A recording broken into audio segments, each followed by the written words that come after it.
Hey everybody, it's Eddie J on Crypto. Hope you're having a good actually dig into some of these topics that I've been talking about this morning. So it sounds like Paxos got ratted out by Circle and perhaps Coinbase was involved in that as well. If you're paying attention to some of my reporting that I've done in the past, you know that both of those companies are backed by BlackRock. Um, Pay attention, folks. BlackRock is all over the place and they pull a lot of strings. I also told you back in December, I think it was December 9th, that Coinbase started telling people, hey, you need to get off of, Tether and get with Circle. And that kind of plays into the bigger picture, doesn't it? This is why I tell people it's not just about what you're hearing about today, it's also about what you heard in the past. So use all of that to your advantage. And pretty soon I will be coming out with something that'll help you do that. And it'll be free. So the other one is the SEC is about to take a vote on treating crypto firms as qualified custodians. Now, my question is, what's a qualified custodian? Just what is it? Where are the rules? Did you release that to anybody? Because I think that if you did, everybody in the cryptoverse would have been talking about it. Like, no doubt, everybody would have been ripping it to shreds, just trying to tear it apart, see if it's sound, but so what is it? There's no clarity. I was going to speak about this later, but FOMC Vice Chair Lael Brainard is about to be tapped by Joe Biden to be his top economic advisor. And one of the things that she said is, listen, there needs to be very strong guardrails for the crypto industry in order for it to build resilience. The FOMC has been monitoring everything and seeing that, certain of their fears have crystallized.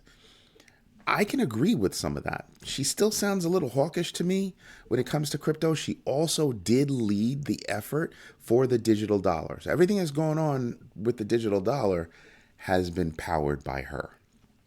Anyway, my idea is that, here's somebody who has something to say, who has some thoughts and opinions and all that good stuff. Some we might agree with, some we might disagree with.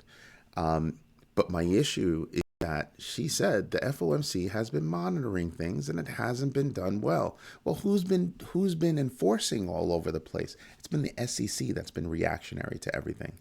I really do think that the CFTC is a better governing body for the crypto industry versus Gary Gensler, because I just think that Gary Gensler operates from a cloudy position on things, not letting people know and companies know how things actually work, which brings me back to the point of what is a qualified custodian. So it's these kinds of moves that make me question everything that the SEC does under his watch. Now, Coinbase CEO Brian Armstrong, I actually do like the guy. I mean, I've talked some crap about him before in the past, but that's not because I don't like him, it's because I do like him. But the issue that I have is that he's down there in Washington, D.C. He's already had a meeting canceled on him. He dropped a tweet saying, yeah, a meeting was canceled on me.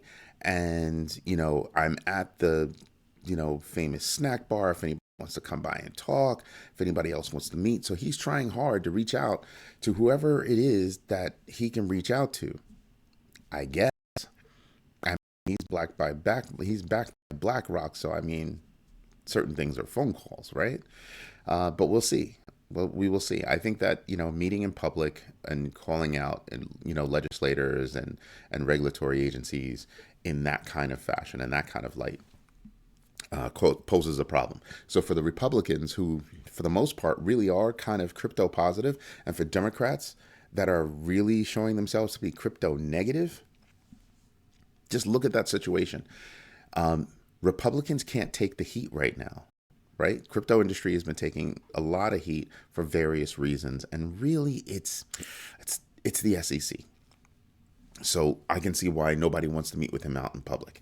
Then you have the Democrats who, for the most part, have been against crypto, and so they're not going to want to meet with him either. Both are stupid. Both parties are stupid. Why? because they should be meeting with the industry. Here's a way to get involved on the ground floor of a nascent industry to ensure that that industry does not become corrupted. Huh. That's an interesting point. But anyway, imagine if they did. Imagine if they would work with the industry to ensure that things are done well, come to conclusion on definitions, practices, everything, protocols, all that. Come to a decision, put it in writing, make everybody abide by it. Look backward, make sure everything is moving right. Look forward, abide by these new rules. Give companies time to make those achievements. They do it with the banking industry, right? Just saying. They issue edicts and orders to the banking industry, other financial industry, or in general, the financial industry, to let them make adjustments over time to get them to where they need to be. Fair. I mean, some of these companies, they hundreds of thousands of employees and millions of customers, they can't flip on a dime like that. So why would you expect even something as small as the crypto industry to be able to flip on a dime as well? So it's going to take time, but it's also going to take cooperation. And that's what we're missing. We're missing cooperation. And I think if we can get that, the industry will fare very, very, very well and move faster in this country, faster toward adoption. Remember what I said yesterday about Brazil? Adoption is happening quickly in other countries. If you look at Indonesia and Bali, Indonesia is making big moves, really big moves to actually look at everything with regard to crypto as being positive. So when you look around, you sit there and you kind of go, yeah, we've got to move. We've got to move better. We need more competition. We need more innovation. We need it to happen in the United States. We need to keep our brain trust here and not experience brain drain. So those are the things that I'm looking at. And, going back to how Circle and Coinbase, both backed by BlackRock, Paxos' problems, Coinbase saying, starting in December of last year, hey, you should be moving off of Tether, which is why probably a Tether came out and said, hey, we're working with Cantor Fitzgerald. We're good. There are things afoot that we're not seeing out in the public yet that are soon to come to light. So do your own research, keep on top of things. And when you see the market drop like it has over the past few days, be in a position where you can actually take advantage. There's always going to be a macro event. Always. It's just a matter of when is the next macro event. That's it. Anyway, I hope you have a good one. This is Eddie J on crypto. Now let's get to the numbers. All right. Let me get that out of the way and flip on over. All right. So what I'm showing you here is actually how Ethereum is burning, how it's deflationary. This is a good resource, a really good resource. You know that today, later this morning, we have CPI data that's going to come out. Some people are expecting CPI reports to come back in not such a good fashion, which points to some of the people out there saying, hey, look, listen, stop thinking, that inflation is coming down real fast. That the recession is going to be nice and easy. That's not the case. So we're waiting on those CPI reports, and that's going to be a tell-all right there, really big. Fear and greed index, we're back. Like I said, now we're at 50. I think yesterday we were a little less than 54, but we're in the neutral zone right now, because we have a lot of things going on. If the CPI data comes back bad, that the Fed is going to come in and raise rates. But I think it's expected that they're going to raise rates. It's just a matter of it's going to be 25 basis points or 50. I think it's going to maintain at 55. I don't think they're going to come from 50, 50, 50, 50, 50, and then 25 and then go back up to 50. I think it's going to be 25 as we keep seeing trailing data coming in that might smooth the picture. So we're not out of the woods where it comes to a recession. I think we're just at the beginning because DeFi Llama back up a little bit, 63 billion. Yesterday it was 62. Let's look at Bitcoin again, 2417. This is where we went over 23 right here as well. These are where we hit above 23,417. And after that, we took a major drop. Now we could take another major drop in C20. I keep telling you that I think we're going to go down before we blow back up. So pay attention to this. I think this could be it. But you see how it's starting to level out. I really do think it's starting to level out. I think the one good thing that the SEC is doing, I don't like anything that they're doing, or most of the things that they're doing. However, they're being a little consistent.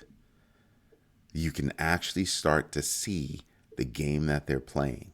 And if you understand the game that they're playing, you can do well. So I don't know that anything else the SEC is going to do is going to have a negative effect on the market. Just something I'm noticing and paying attention to. Now, let's see if this page will actually show up. There you go. All right, let's get rid of this.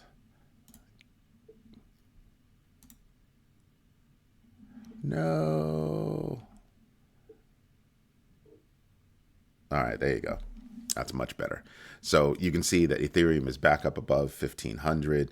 Bitcoin is trying to get back. It's fighting to get back to 22,000. I'm actually not worried about it hitting 22,000. Not right now. Not yet. Not yet. BNB coin, obviously, because of Paxos issues, BUSD having problems, obviously it took a hit. Matic is back up to 118, but it's down from its 130, 131 mark that it had just a couple of days ago. XRP is below 40 cents. It had been maintaining at 39, 40 cents, even 41 cents for a minute, and it's back down. HBAR is up. But what I'm seeing in general is really strong crypto market. That's what I'm seeing right now. There's a really strong crypto market. Took it on the chin with all the action from the SEC, and it took a hit and seems to be finding the floor and maintaining itself, strengthening back up for what could be a nice strong bull run.